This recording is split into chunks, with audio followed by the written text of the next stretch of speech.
Hello friends, welcome to my YouTube channel. So let's start our third part from chapter Coal and Petroleum from Cordova Science book.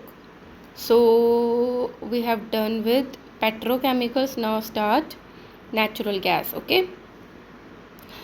So natural gas is an important fossil fuel that occur deep inside the earth. Fossil fuel का पता चल गया आपने. Fossil क्यों है? क्योंकि वो dead animals और प्लांट्स के जो डिकम्पोजिशन है उससे बनता है, तो उसको बोलते हैं fossils.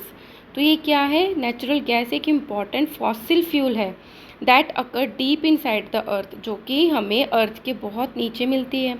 Between the two layers of impervious मतलब नॉन पोरस, जिनके बीच में स्पेस नहीं होती, रॉक्स ईदर अलोन और अबव द पेट्रोलियम डिपॉजिट्स.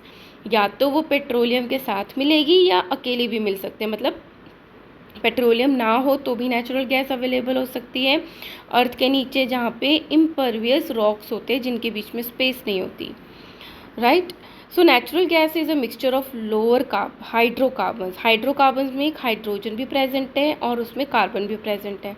तो वो क्या है? एक मिक्सचर है natural gas of lower hydrocarbons का. It mainly consist of methane. Mainly क्या है इसमें? नेचुरल गैस में मीथेन है. Butane and propane are also present in small proportions. And butane और प्रोपेन भी प्रेजेंट है बट इन स्मॉल प्रोपोर्शंस. तो मेनली किस में क्या प्रेजेंट है? मीथेन.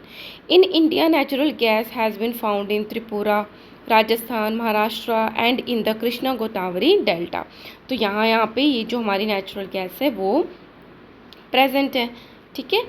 अब आती है यूजेस ऑफ नेचुरल गैस. अब ये इतनी इंपॉर्टेंट क्यों है? क्योंकि इसके कुछ यूजेस हैं जो कि सर्वाइवल के लिए भी ज़रूरत है. Now study the uses of natural gas. Natural gas is stored under high pressure as compressed natural gas. क्या करते हैं? नेचुरल गैस को कंप्रेस कर लेते हैं हाई प्रेशर पे, जिसको बोलते हैं compressed natural gas, CNG. CNG is used as a fuel in motor cars, buses and trucks because it is less polluting. और ये इन सभी व्हीकल्स में यूज़ होता है क्योंकि ये पोल्यूशन कम कॉज करता है. It is a clean fuel because it produces only carbon dioxide and water and leaves no ash on burning. जब हम कोयला या कोल है उसको जलाते हैं तो ऐश बचती है ना, राख भी उड़ती भी है और बचती भी है. बट ये जो CNG है इसको अगर हम बर्न करते हैं तो सिर्फ कार्बन डाइऑक्साइड और वाटर बनता है, लेकिन कोई भी ऐश नहीं बनती है. CNG is also use for the power generation because it's calorific value is very high. Calorific value हमने पढ़ी थी कि अलग अलग तरीके के फ्यूल्स हैं, उनका सबका 1 kg ले लिया जाए तो कितनी वो कैलोरी, कितनी एनर्जी प्रोड्यूस करेगा, वो होती है उसकी कैलोरीफिक वैल्यू. तो ये सबकी डिफरेंट होती है. तो CNG की जो कैलोरीफिक वैल्यू है वो बहुत ज़्यादा हाई होती है, इसलिए इसको पावर जनरेशन में काम में लिया जाता है. A great advantage of using CNG is that it supplied directly from the gas wells to the homes and the factories through a network of underground pipelines to be used directly from burning. जहाँ से इसको निकाला जाता है CNG को, इसको क्या बोलते हैं? Gas wells. उसको डायरेक्टली पाइपलाइंस के थ्रू, जो कि अर्थ के नीचे अगर हम बिछा देते हैं तो होम्स में डायरेक्टली इसको यूज़ के लिए हम भेज सकते हैं. तो ईजी हो गया. Natural gas is also use as a starting material for the manufacturing of number of the chemical and the fertilisers. तो बहुत सारी जगह पे नेचुरल गैस को यूज़ किया जाता है एज अ स्टार्टिंग मटेरियल, मतलब वहीं से स्टार्ट करते हैं केमिकल्स और फर्टिलाइजर्स बनाने के लिए नेचुरल गैस का यूज़ किया जाता है. Now limitation of the fossil fuel. अब फॉसिल फ्यूल्स की अपनी कुछ लिमिटेशंस हैं. We have studied in the beginning of this chapter that the fossil fuels like the coal, petroleum and the natural gas are exhaustible natural resources. ये हमने पढ़ा था कि ये सारी जो क्या है ये एग्जॉस्ट होने वाली नेचुरल रिसोर्सेज है, कभी ना कभी ख़त्म हो जाएंगी. The two main limitations of the fossil fuel are as follows. क्या क्या है? Limited availability. एक तो उसकी अवेलेबिलिटी लिमिटेड है, अनलिमिटेड नहीं है. और ये एयर पोल्यूशन कॉज करती है. ठीक है. तो ये लिमिटेशंस है. हम फॉसिल फ्यूल्स को क्यों ना यूज़ करें या क्यों कम यूज़ करें?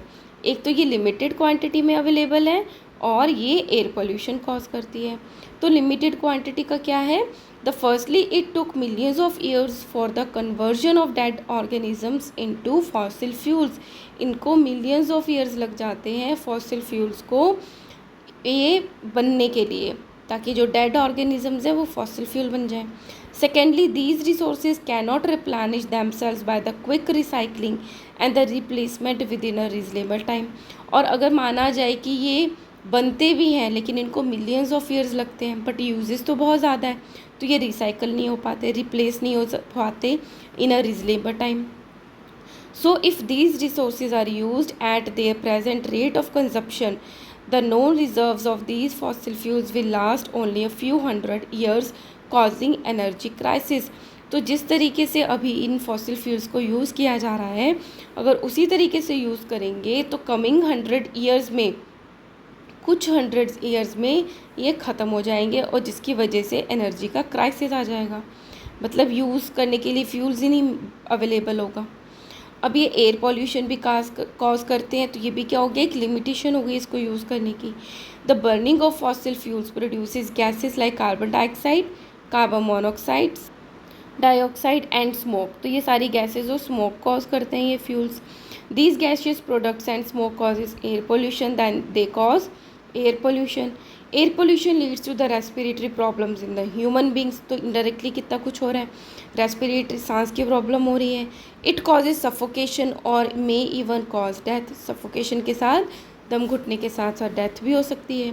Both coal and petroleum are available deep inside the earth. अब ये जो कोल और पेट्रोलियम है अर्थ के नीचे बहुत डीप प्रेजेंट होते हैं। Mining of coal and pumping out of petroleum from the earth creates a hollow space in the earth that may result in collapse leading to earthquake.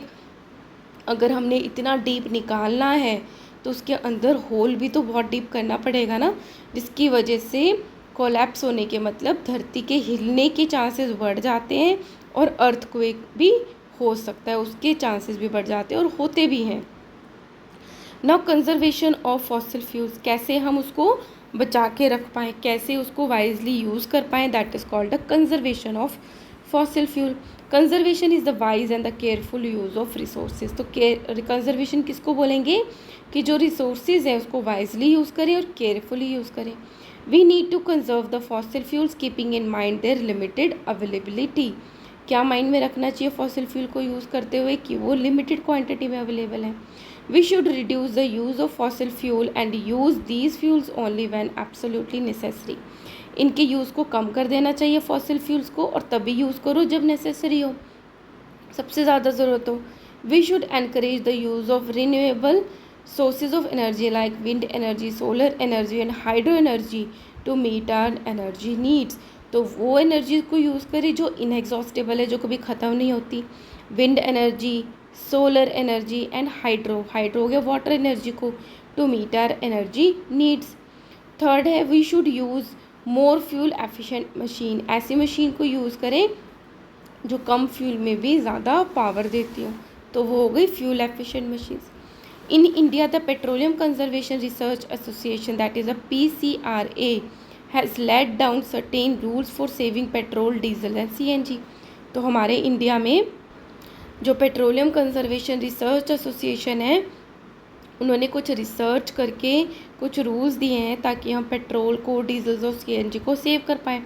तो क्या है वो चीज़ें, drive at a constant and moderate speed as far as possible. Constant है मतलब आप 70, 60, 80 की speed से चल रहे हो तो उसी स्पीड से चलो, ऐसा नहीं है 20 फिर एकदम से 60 फिर एकदम से 120 या एकदम से ब्रेक लगा के फिर कम। तो कांस्टेंट स्पीड पे चलो और मॉडरेट स्पीड पे मतलब 60 to 80 स्पीड में जितना पॉसिबल हो। Switch off the engine at the traffic lights और at a place where you have to wait. और जहाँ पे आपको वेट करना है, जैसे कि वो ट्रैफिक लाइट्स हो गई, तो आपको अपना इंजन ऑफ कर देना चाहिए। Ensure the regular maintenance of vehicles, आपके सर्विस कराई जाए रेगुलरली, मेंटेनेंस कराया जाए व्हीकल्स का, ठीक है। तो इस सब से आप अपनी एनर्जी को बचा सकते हो, फ्यूल्स को ना। Technological advancement at energy crisis, technology का एडवांसमेंट तो हो गया पर एनर्जी की क्राइसिस भी हो रही है। The demand of the energy is increasing due to the setting up of new industries and rapidly expanding cities. Cities भी बढ़ रही हैं, फैल रही हैं और इंडस्ट्रीज़ भी न्यू न्यू डल रही हैं, तो जिसकी वजह से क्या चाहिए, एनर्जी की डिमांड हो गई है। People are becoming tech friendly, technology के फ्रेंडली हो रहे हैं। We are continuously setting up large number of industries and developing new technologies to fulfil our need. हमारे लाइफ में बहुत सारी कार्स आ गई हैं, घर में एक नहीं होती हैं, 2 कार होती हैं, प्रेस हो गया है ना, गीज़र्स हो गए हैं, वॉशिंग मशीन्स हो गई हैं, तो सारी टेक्नोलॉजी बढ़ रही है। And we are continuously setting up large number of industries and developing new technologies to fulfill our needs. Okay, so both the development and the use of technology consume tremendous amount of energy. तो क्या है, जब technology को हम consume करेंगे तो उसके लिए एनर्जी का भी यूज़ करना पड़ेगा उसको चलाने के लिए। So various machines used in industries run on electricity, तो वो जो मशीन्स है वो इलेक्ट्रिसिटी से चलती हैं। Let us see how energy is necessary in our life, कहाँ कहाँ पे ज़रूरी है। Modern methods of agriculture required energy, जब पे हमें मॉडर्न मेथड से अगर एग्रीकल्चर करना है तो उसमें एनर्जी चाहिए। फॉर एग्जांपल ट्रैक्टर्स के लिए फ्यूल चाहिए, ट्यूबवेल्स के लिए electricity, and the other agriculture implements use energy, तो सबके लिए चाहिए। A large amount of energy is consume by us at home due to a large number of electrical appliances and gadgets. घर में तो हर चीज़ ही हमारी इलेक्ट्रिक है, गैजेट्स हैं, तो उसके लिए बहुत सारी एनर्जी चाहिए। Various means of transportation and the food processing और स्टोरेज ऑल्सो रिक्वायर एनर्जी, तो ट्रांसपोर्ट करने के लिए एक जगह से दूसरी जगह हर चीज़ ही ट्रांसपोर्ट होती है, और फूड को प्रोसेस करने के लिए भी एनर्जी चाहिए। So as our energy needs are increasing at a tremendous pace, बहुत जल्दी जल्दी बढ़ रही है demand, and our energy resources are limited, और जो रिसोर्सेज है वो तो लिमिटेड है। So we must judiciously use the available natural resources, तो बहुत जज करके कि कहाँ पे हमारे नेचुरल रिसोर्सेज यूज़ वाइजली हो रहे हैं, जहाँ ज़रूरत है वहीं हो रहे हैं, वहाँ पर ही करो। The sensible and the economic use of energy resources is called conservation of energy.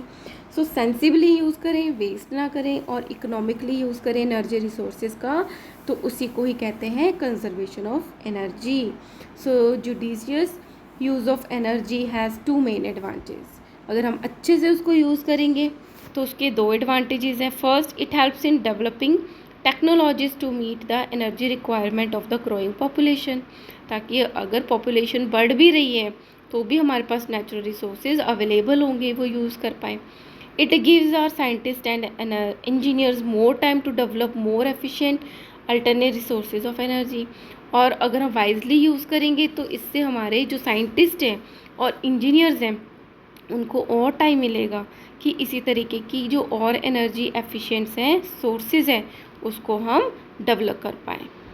So students, here we have completed this chapter, and hopefully interesting था और आपने बहुत कुछ सीखा एनर्जी को सेव करने के लिए। And if you like my work, kindly like, share and subscribe. Thank you.